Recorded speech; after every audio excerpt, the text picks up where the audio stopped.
Oi, hoje eu tô com a Mica. Ela tem um projeto que se chama Academia de Festa Infantil.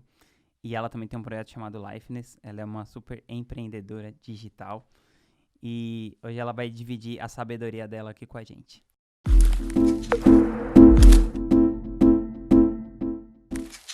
Oi, Vinha, estou super feliz de estar aqui, uma honra, fiquei super animada aí com essa entrevista e vamos conversar. Vai ser demais. Mica, qual que foi a primeira vez que você decidiu empreender?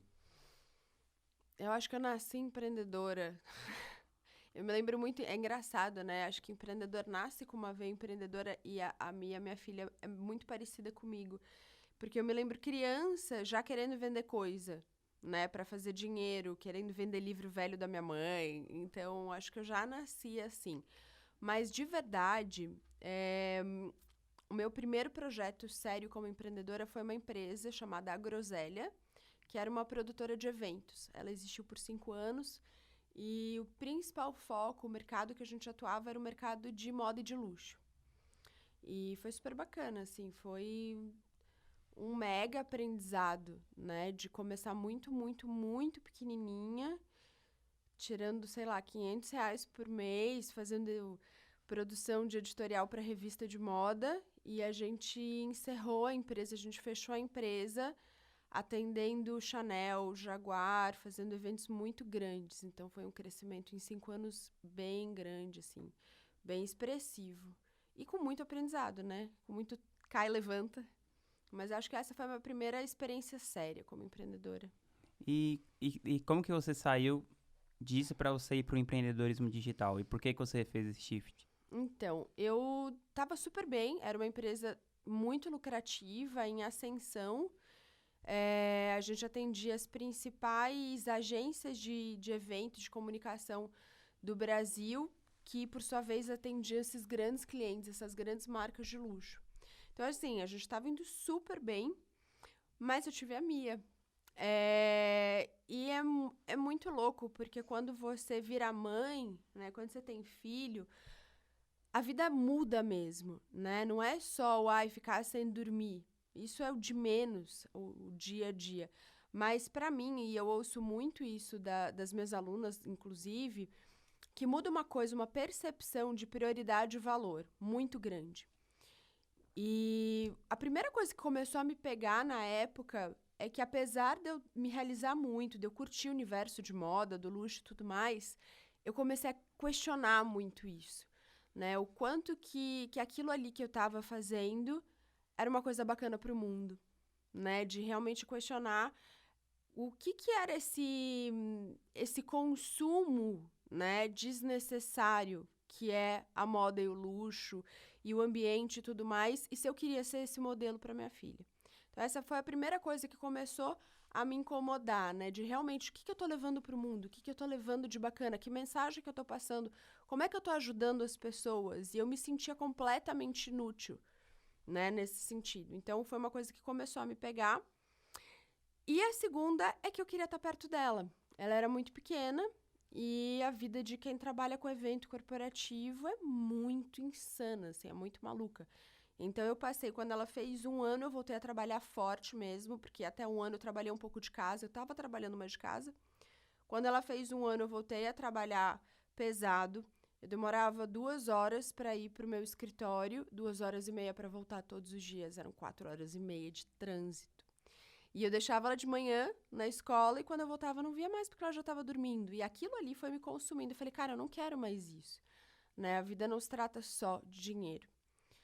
E aí foi a gota d'água que eu percebi que realmente o que eu estava fazendo não estava levando nada de bom para o mundo e nem para mim. E aí eu decidi fechar tudo. Foi assim, um turbilhão na vida.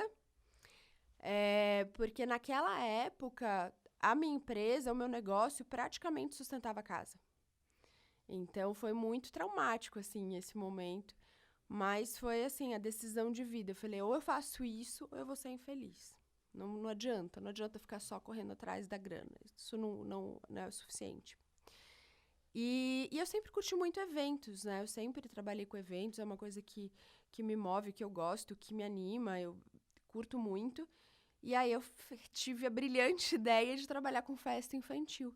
Então, eu falei, bom, vou continuar trabalhando com evento, mas vou trabalhar de casa. Uhum. E com alguma coisa que tá mais ligada com aquele meu momento, de mãe, com criança e tudo mais. Então, eu fechei a Groselha, parei de trabalhar com a Chanel para trabalhar com festa infantil. Isso foi um baque em casa. Foi um mega de um baque. Mas eu tava seguindo meu coração, eu tava seguindo o que fazia sentido para mim naquele momento. E eu queria trabalhar de casa, né? Para mim era muito importante poder trabalhar de casa, estar perto dela. Então, esse foi a primeira mudança, assim. E antes da academia, você fez a mimaria. Uhum. Então, aí, eu fechei a Groselha e abri a Mi Maria, que existe até hoje, que é a minha empresa de decoração de festas. E tudo começou com a Mi Maria. Uhum. O que aconteceu? Eu me achava muito fodona. Porque eu fazia evento pra Chanel, eu fazia evento pra Sephora, eu fazia evento pra Gucci. Como é que eu não ia saber fazer evento pra festa infantil? Né? Eu tinha uma empresa que faturou 6 milhões. Como é que eu não ia conseguir fazer um negócio de festa infantil dar certo? E não deu. E não deu, porque era completamente diferente. Eu entrei muito de salto alto no mercado de festa infantil, achando que eu era muito foda. Só que, o que eu sabia? Eu sabia produzir eventos. Eu me descobri uma boa decoradora. Eu sabia gerir uma empresa, mas eu não sabia gerir uma empresa de festa infantil. Eu era uma empresa antes, trabalhando para outras empresas. Eu não tinha nem marketing, eu não precisava me divulgar. Eu não tinha nem Instagram, não tinha Facebook, nem Facebook na época eu tinha. Uhum. Não existia isso. E, de repente, eu era uma empresa prestando serviço para mães, num mercado ultra concorrido, mega prostituído. Eu estava acostumada a fazer evento de 2, 3 milhões, de repente eu tinha que fazer evento de 2 mil. Então, eram outros fornecedores, era outra forma de apresentar o orçamento, era outra forma de se vender. E eu não estava preparada para isso. Então, eu entrei muito de salto alto. Isso eu acho que é um erro que muita gente comete, né? De mudar, de querer mudar de área, de querer mudar de mercado, sem estudar para onde está indo. Sem entender o mercado, sem entender do business, né? Eu vejo isso é muito comum. Principalmente no meu mercado de festa infantil. Então, eu cometi o erro que a grande maioria das pessoas que hoje trabalham com festa infantil cometem também. E aí, deu mais ou menos uns 9, 10 meses que eu tava com a minha Maria, assim, sem lucro nenhum, desesperada. A grana que eu tinha guardado tava acabando. Falei, fodeu, o que eu vou fazer agora? Eu não quero voltar pro mercado corporativo, né? Eu tinha largado uma empresa pra seguir um propósito de vida. Tudo que eu não queria era voltar pra lá.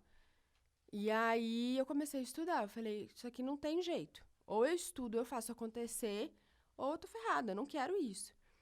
E aí eu comecei a estudar. Aí eu realmente mergulhei no mundo do empreendedorismo, do marketing digital, para entender onde que eu estava errando e como que eu ia consertar. Eu fiz um monte de curso, fui em um monte de evento, conversei com muita gente, comecei a me relacionar com as pessoas do mercado para entender como funcionava aquilo ali.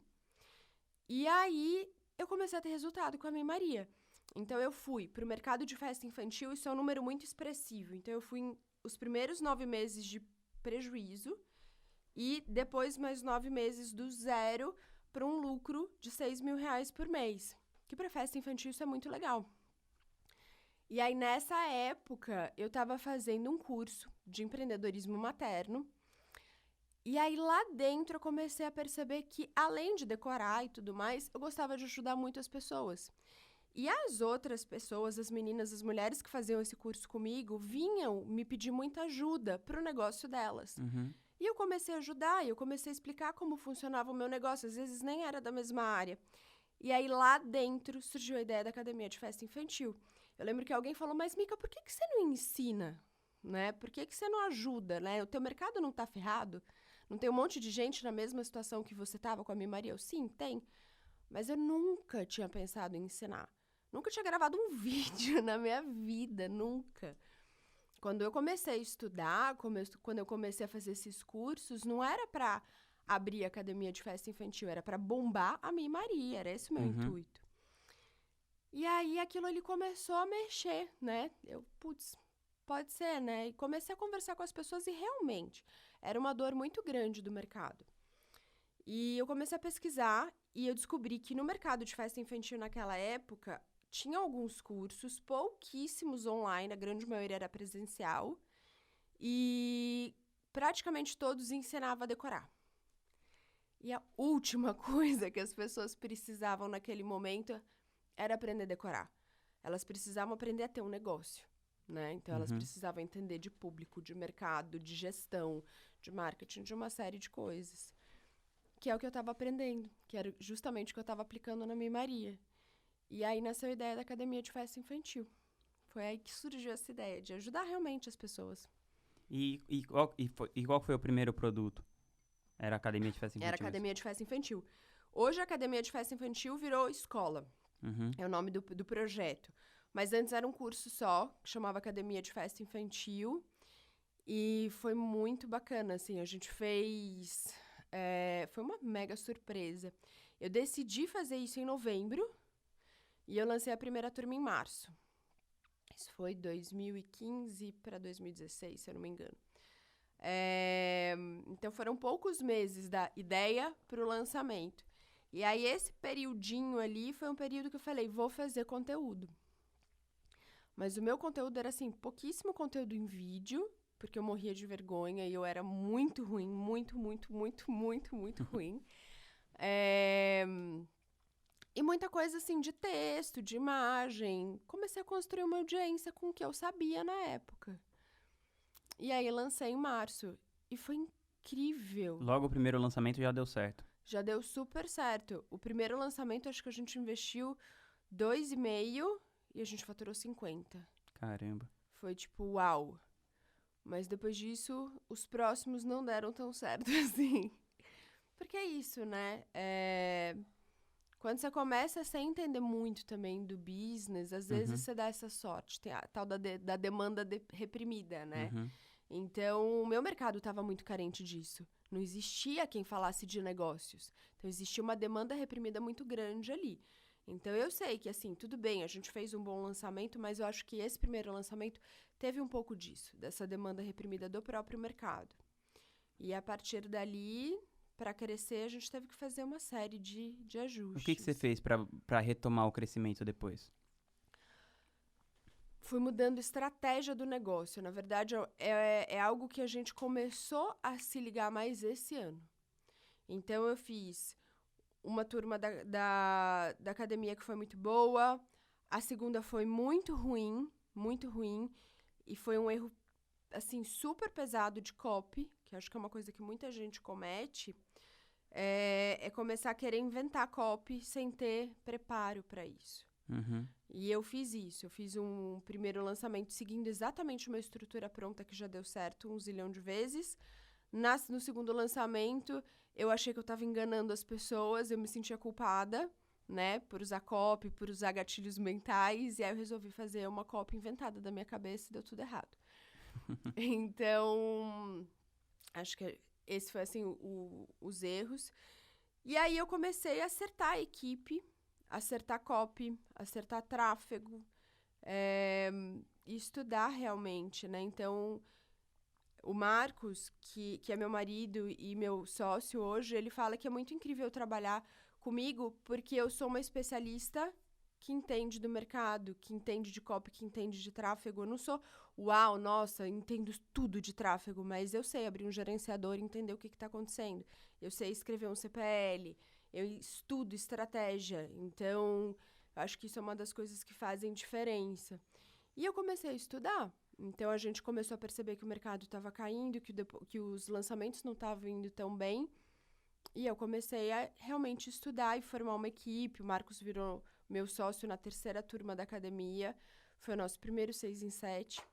Então, se juntar com pessoas, né, que sabem mais que você, que estão na sua frente, participar de eventos, participar de mentorias, participar de masterminds, são coisas que para mim foram essenciais. Então, o ano passado eu fiz o Insider do Érico, esse ano eu tô na Craft com você. Então, isso para mim, estudar, ir atrás, se relacionar com pessoas que estão no mercado é essencial para acertar o passo e começar a ter resultado. Ainda falando disso, então qual que seria a dica que você daria para alguém que quer começar a empreender no ambiente digital agora? Estudar, a primeira coisa. acho que primeira coisa é estudar o seu próprio mercado. Antes de estudar estratégia, antes de estudar copy, tráfego ou qualquer outra coisa, é realmente estudar o seu mercado. Estudar o que o seu mercado quer, o que está faltando, o que precisa. Porque isso, para mim, foi a grande sacada da academia. Entender que ali não tinha ninguém falando de negócio. E hoje eu já estou vendo outras demandas diferentes do que eu via no começo, e por isso que a gente voltou a crescer a academia numa outra estratégia. Então, essa é a primeira coisa. Inclusive, essa semana eu estava conversando com uma mentorada minha e ela perguntou uma coisa parecida, mas ela estava falando bem de copy. Ela falou, Mica, o que é essencial para escrever uma boa copy? Que estrutura que eu uso? Quem que eu vou estudar? Eu falei, a primeira coisa é ouvir o seu cliente. Entender a linguagem do seu cliente. Para mim, não existe copy que bata isso. Né? Você realmente parar, escutar, prestar atenção em quem está ali do outro lado e falar a linguagem daquela pessoa para ela te entender. Para mim, isso é o principal.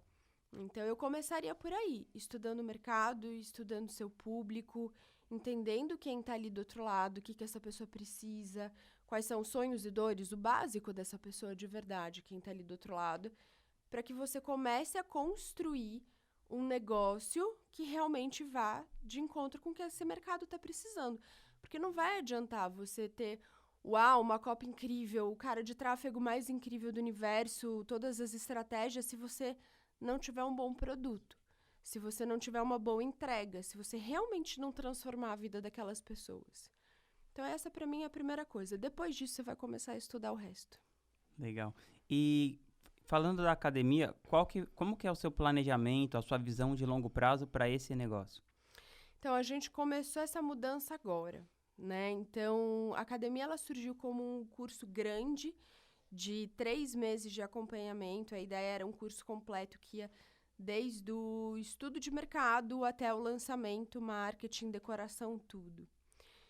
E a gente começou a escalar, mas com o tempo, né? E quando você vai conhecendo mais o seu mercado, você vai começando a perceber o que realmente as pessoas querem. E a gente percebeu que existe um mercado gigante, né? É um mercado muito grande, tem uma massa muito grande, mas tem uma minoria que está realmente educada para entender do negócio, né? Da parte de negócio, de business, de gestão e tudo mais, financeira. A grande massa não está ali ainda. Certo. Sabe, a história da escala de consciência, a galera não chegou ali ainda. Uhum. E a gente estava batendo só aqui. A gente queria escalar, então a gente começava a investir, fazia lançamentos cada vez maiores e o ROI ia diminuindo, até que bateu um ROI 2, a gente, aqui tá ficando muito arriscado. E a gente começou a estudar mais o mercado, a gente percebeu que a gente precisa educar as pessoas para que elas cheguem nesse ponto que a gente quer que elas cheguem. Então, a academia, o projeto, a inicial não existe mais, esse completão. E hoje o que a gente está buscando? Pequenos cursos rápidos, assim, 15 dias, 15 aulas, uma entrega rápida com acompanhamento bem de perto, para que a pessoa tenha um ganho rápido, imediato. Uhum. E que seja muito fácil, muito prático, muito aplicável. Daquele ali, ela passa para um próximo, ela passa para um próximo e ela passa para um próximo. E isso está acontecendo, a gente está conseguindo fazer isso desde o começo do ano. Então, a longo prazo, para a gente é isso. É criar uma estrutura onde a pessoa tenha vários cursos, como se fossem vários módulos. Uhum. E ela possa ir fazendo e se educando até chegar no ponto de mentoria, que é onde a gente quer que ela chegue. A ideia é realmente mudar o mercado de festa infantil. Essa é a minha missão real, assim, é uma missão grande, porque é um mercado bem amador e que precisa de muita educação. Muita educação. É um mercado que, assim, pensa, a grande maioria são mulheres que tiveram filhos, que nunca empreenderam na vida, que tiveram poucos empregos, e a grande maioria foram empregos de nível mais baixo, né? Não são gerentes, diretoras, até existe, mas é bem minoria. Uhum. Então, são pessoas que não tiveram nenhum tipo de preparo, experiência para empreender, para ter um negócio. E aí, de repente, ela tá ali, ela fez a festa do filho, fez a festa do sobrinho, alguém falou, uau, você é muito boa, vire decoradora de festa infantil. Da noite pro dia, ela acha que ela pode ter um negócio. E ela abre um Instagram e começa a investir totalmente errado em acervo, não sabe ter um negócio, e aí você tem uma situação super séria hoje do mercado, onde 75% do mercado não tem lucro. E são mulheres que estão aí, sei lá, 2, 4, 6 anos, sem lucro. É uma loucura. Eu falo, gente, é ONG, só tem ONG, né? É uma loucura. Então, a nossa missão é essa mesmo, é de educar o mercado, de mudar o mercado de festa infantil para que essas mulheres possam viver do sonho delas, para que elas possam viver de festas de verdade. Porque é possível, existe. A minha Maria consegue, então, e eu tenho alunas que conseguem. Então, é possível, mas não tá fácil. Caramba. E aí, além da mimaria, da mimaria não, da academia da festa infantil, você tem um outro projeto que é o Liveness. Uhum. Como que você pretende tocar as duas coisas ao mesmo tempo? Eu sei que o Liveness está mais começando, mas queria que você contasse um pouquinho. Então, o Liveness, ele surgiu, ele é um projeto bem inicial ainda. A ideia foi de expandir, né? De começar a levar minha mensagem para mulheres empreendedoras no geral, não falar só com mulheres que trabalham com festa infantil. E isso surgiu de um jeito muito sem querer nas turmas da academia. Porque o que acontecia? A gente tinha os hangouts, as lives e tudo mais. E nesses hangouts eu acabava levando um conteúdo que não era o conteúdo de festa infantil, mas mais de mentalidade empreendedora, de desenvolvimento pessoal, coisas que eu vivia e que estavam fazendo muita diferença na minha vida como empreendedora, não necessariamente de festa infantil. E aí, todo o curso que eu fazia, toda a turma que eu lançava, eu fazia uma pesquisa no início e no final. E aí, no início, eu perguntava, o que vocês querem aprender? Aí elas falavam, eu quero aprender decoração, eu quero aprender a anunciar no Instagram. E aí, depois, no final, o que vocês mais gostaram? O que vocês querem saber mais? Eu quero saber mais sobre empreendedorismo, sobre mentalidade empreendedora, sobre meditação, sobre gratidão, sobre desenvolvimento pessoal. Todo aquele outro conteúdo que eu levava por fora e era o que elas mais queriam. E eu comecei a perceber que começou a aparecer uma audiência para mim de mulheres que não eram de festa infantil. Falei, opa, aqui tem alguma coisa. E eu gosto disso. Eu gosto de falar sobre isso. Então, o Liveness, ele é um projeto que está bem no comecinho. E a ideia é que ele vire realmente uma escola. Que é mais ou menos o que a gente está fazendo também com a academia. Só que diferente da academia, onde a grande maioria dos cursos são dados por mim, a gente até tem alguns cursos convidados, a ideia do Liveness é trazer especialistas de várias áreas, tanto de negócio, empreendedorismo e desenvolvimento pessoal, que faça sentido ali dentro, que faça sentido para mim. É bem desafiador, eu vou te falar que tocar 3 empresas é desafiador, né? Então, a minha Maria, ela continua existindo e ela vai existir. A academia e o Liveness, então, trocar 3 projetos, 3 empresas, é desafiador. A saída para isso é a equipe.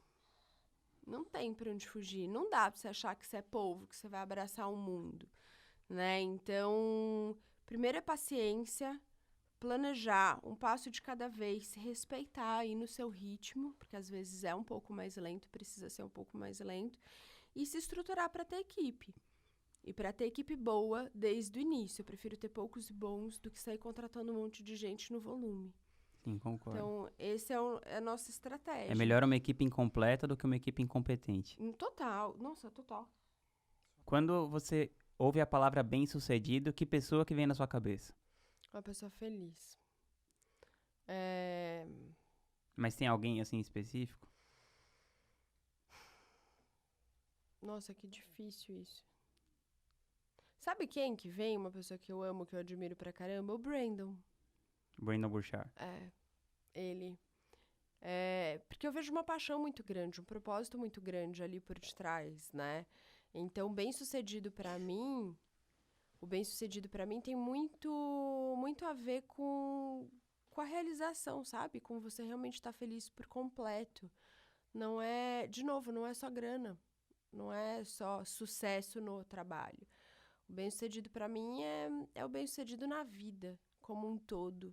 né? E se para você for vender artesanato na beira da praia e ter uma horta e você tá feliz ali, você tá bem sucedido na tua vida. É isso. Legal. Mica, teve algum livro que você leu, que você lembra que mudou radicalmente a sua maneira de pensar, assim, pra melhor? Cara, tiveram alguns. Teve um que teve uma mudança muito grande, que foi O Poder do Agora. Que nem é um livro gostoso de ler. Eu vou te falar que eu nem li ele inteiro, eu achei um saco ler o livro. Mas o que eu li, ele foi muito suficiente para trazer assim uma mudança muito grande, né? Tem uma frase que ele fala que você não é sua mente. E aquilo para mim foi uma uau, como assim? Eu não sou a minha mente? Sou sim. E você percebe que muitas vezes, né, as pessoas são boicotadas pela mente, como as pessoas se afundam, como as pessoas se entregam, como as pessoas entram em depressão, como as pessoas desistem, né, de projetos por conta da própria mente. Então, ter essa visão, assim, isso para mim foi um grande shift. De entender que eu não sou a minha mente, de perceber quando eu tô me boicotando, me auto-boicotando. Isso pra mim foi muito grande, assim. Foi uma mudança muito grande. Então, recomendado O Poder do Agora. Super recomendado. É chato, mas é recomendado. Mica, e tem algum hábito, assim, que você considera fundamental, assim, pro seu bem-estar? E queria que você falasse um pouco sobre essa coisa do desenvolvimento dos hábitos na sua vida. Tá, tem. A meditação pra mim muda muito. E principalmente quando eu consigo meditar com frequência, né? Então, é engraçado. Eu fiquei pensando se você me perguntar sobre hábitos e rotina. E hoje eu tô vivendo um momento que a única rotina que eu tenho são rotinas dos filhos. Porque é uma loucura, né? Você ter filho e ter crianças que acordam a madrugada inteira e você dorme picado de 1 em 1 hora, você acorda muito torto. E às vezes, assim, eu tô numa fase hoje que eu não tô conseguindo meditar de manhã todos os dias como eu gostava de meditar. Então, às vezes eu medito à tarde, tem dias que eu não medito. Mas isso me faz muita falta. Eu percebo a diferença na minha produtividade, no meu foco, na minha calma, na minha resiliência quando eu não medito. Então, meditação, para mim, é um dos principais hábitos, assim, que faz diferença real no meu dia a dia. Não só no trabalho, não é só pro trabalho, mas, por exemplo, sei lá, a Mia fez alguma coisa errada, eu vou dar uma bronca nela. Quando eu não tô meditando, eu fico muito mais impulsiva, muito mais reativa. Quando eu consigo entrar no modo de meditar todos os dias, parece que você ganha um espacinho de tempo entre você reagir, que você para. Você respira e você age com muito mais cautela, com muito mais assertividade. Então, é pra vida isso, não é só pro trabalho. E desenvolver hábito, pra mim, sempre teve muito ligado a um motivo grande, assim, a um período de crise. É engraçado isso. Eu não sou uma pessoa que, decidi que eu vou meditar e decidi que eu vou meditar e tranquilamente eu vou começar a meditar e tá tudo certo, eu sou super disciplinada. Não, precisou acontecer alguma coisa muito forte para eu mudar uma chave e falar, agora eu vou fazer isso, né? Então, não necessariamente ruim, mas sei lá, ler alguma notícia que me choca e que eu falo, uau, nossa, não sabia disso, vou tomar uma atitude. E não é fácil desenvolver hábitos novos, né? Eu lembro que eu fui num evento no HSX do Golfe, há uns anos atrás, no último que ele fez. E eu assisti uma palestra, a doutora Nina X, não me lembro sobre o nome dela. E aí ela falou um monte de coisas sobre alimentação, sobre a água, sobre o veneno de várias coisas que a gente come e tudo mais. Eu não tinha muito conhecimento sobre o glúten, sobre o quanto o glúten, o açúcar, realmente inflama o nosso corpo. E eu saí bem impactada por aquela palestra, bem impactada.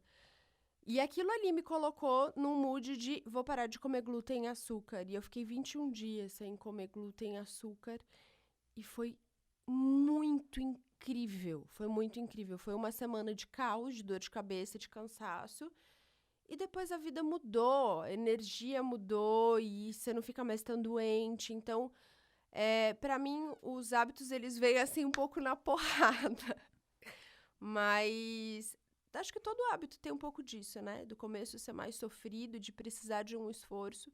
E depois, quando você começa a perceber os benefícios daquele hábito, aí começa a ficar bom. Pra mim é assim. E o que que você acha que você podia fazer pra você ter mais consistência nos seus hábitos? Já que, tipo assim, todo mundo tem algo, sei lá, filhos, ou negócio, ou não sei o quê, intercorrências na vida que te impedem de ter essa consistência. O que que você acha que é possível fazer? Rotina. Rotina. Rotina e fazer gestão mesmo de tempo. É, eu tenho, assim, sabe, o básico que eu uso, a coisa mais estúpida da vida é o calendário do Google. Então, eu não preciso já tentei usar 1000 aplicativos, coisas muito elaboradas, e para mim, o que mais funciona é ter uma rotina organizada num calendário e seguir aquilo ali.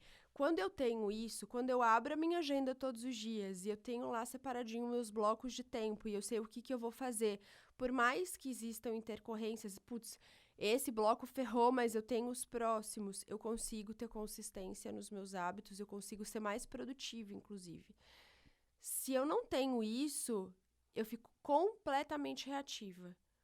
Aí eu não tô mais dona do meu tempo. Aí eu vou reagindo, porque apareceu o e-mail, porque o WhatsApp, porque a aluna, porque alguém reclamou e não sei o que, precisa isso, precisa aquilo, tem que.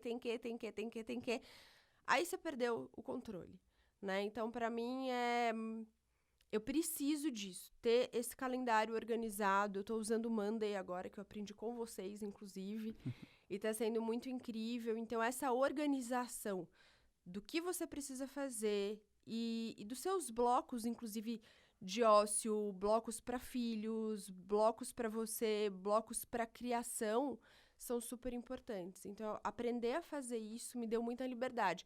Parece que te engessa, né? Quando você começa, mas eu vou ter que ficar fazendo só isso nesses horários, te dá uma liberdade muito grande, né? Porque aí você vira dono do teu tempo, aí você molda do jeito que você quer. E aí, com isso, você consegue ser mais consistente nos hábitos. Sem isso, pra mim, não funciona. Mica, qual que foi o melhor investimento que você já fez na vida, seja de tempo, ou de dinheiro, ou de energia?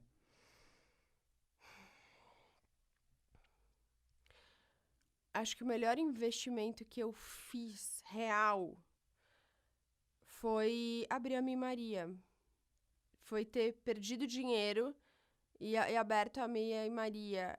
Porque ter tido essa coragem, sabe, de abrir um negócio no escuro, sozinha e tão contraintuitivo, né, de você fechar uma empresa que tá dando super certo. No começo não parecia um bom investimento, mas foi o melhor investimento que eu fiz.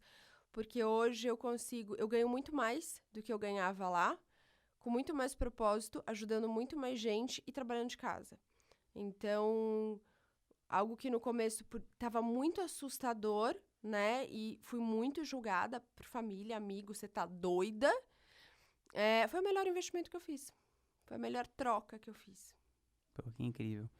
E se você pudesse colocar uma frase num outdoor que todo mundo fosse ver, que frase você colocaria?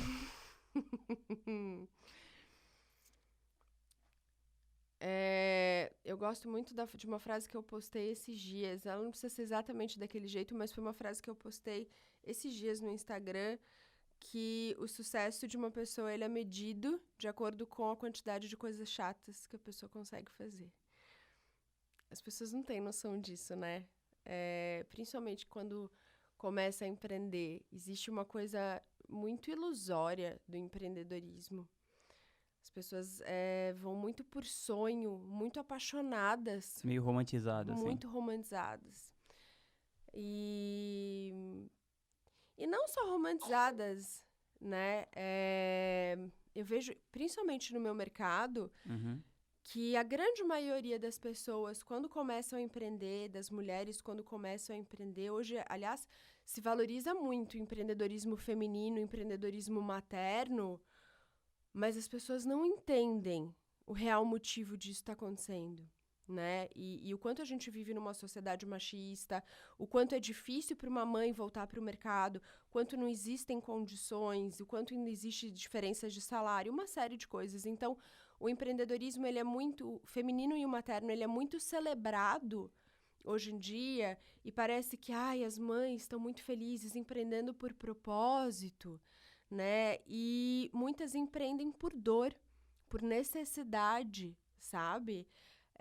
Por não conseguirem, às vezes elas até querem voltar para o mercado de trabalho e elas não cabem mais ali. O mercado não está preparado para dar espaço para essa mulher trabalhar. Então, a pessoa, ela vai para o empreendedorismo, ela vai empreender, muitas vezes por propósito, e tem essa ilusão romantizada, e aí ela, quando chega lá, ela vê que a vida não é tão linda assim. E existe o outro lado também, dela precisar empreender e ela não tá preparada. E isso é, assim, a dor de muita gente que começa a empreender, que começa a perceber que, putz, eu queria abrir uma loja de bolo, né? E para empreender, para ter sucesso, a última coisa que ela vai fazer é bolo. Uhum. Né? Ela tem uma série de outras coisas que ela precisa fazer para ter um negócio. E as pessoas não sabem disso, né? E acabam desistindo por não saber disso. Então, eu acho que eu avisaria o mundo inteiro sobre isso. E pediria pra eles lerem O Mito do Empreendedor. E pediria para ler O Mito do Empreendedor, total. Aliás, é outro livro que eu super indico. Tá bom, foi show de bola, Mica, ter Que você bom. aqui. Muito obrigado. Obrigada a você, foi um prazer estar aqui também. Tamo junto.